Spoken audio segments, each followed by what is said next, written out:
சில நேரத்தில் சில பேர் நம்ம இதை அறிந்து கொள்வதில் நம்மளுடைய சரீரம் அது வயதாக ஆக நம்மளுடைய சரீரத்துடைய அந்த ஜீர்ணிக்கின்ற தன்மையும் மாறுகின்றது. அப்படின்னா வாலிப வயதில் இப்போ 20 வயசுக்குள்ளே இருக்கிறீங்கன்னா என்ன சாப்பிட்டாலும் பிரச்சனை இல்லை, ஆழமற்ற கிணறு, என்ன உள்ளே போட்டாலும் காணாமல் போயிடும் அந்த வயத்தில். ஆனால் ஒரு 25 வயசு தாண்டிட்டீங்கன்னா என்ன ஆகுதுங்கன்னா, நீங்கள் 25 வயசுக்கு முன்னாடி சாப்பிட்டுட்டு இருந்ததை தொடர்ந்து சாப்பிட்டுட்டு இருந்தீங்கன்னா அது வரைக்கும் மேலே வளர்ந்துட்டு இருந்தீங்க, அதுக்கு பிறகு சைடாக வளர ஆரம்பிப்பீங்க. எப்படியோ வளர்ச்சி வரும், கவனமாக இருக்கும். ஏன்னா நம்ம வயது கூட கூட நம்மளுடைய சரீரத்துடைய தன்மைகளை நம்ம அறிந்து அதற்கு ஏற்ற விதத்தில் நம்ம அதை பராமரிப்பது அவசியம்.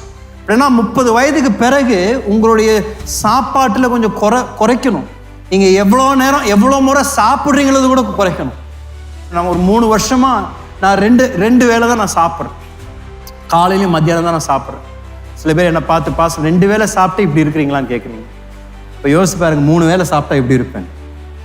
ஏன்னா முடிஞ்ச அளவுக்கு.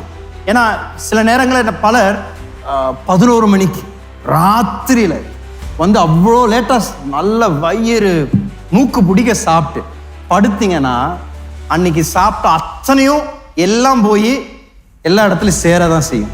ஏன்னா சரீரத்தை அதை எதுவும் பயன்படுத்த முடியாது. அதனால தான் நம்ம எப்பொழுதும் நம்மளுடைய அந்த என்ன சொல்றது, நம்மளுடைய சாப்பாட்டு எவ்வளோ சாப்பிட்றோன்றதுல கவனமாக இருப்பது அவசியம்.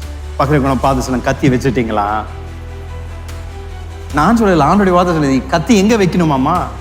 தொண்டையில் வைக்கணும், ஆண்டோடைய வார்த்தை சொல்லுங்க. ஸோ முதலாவது வாயை கட்டு, இல்லைன்னா பணத்தை கட்டு.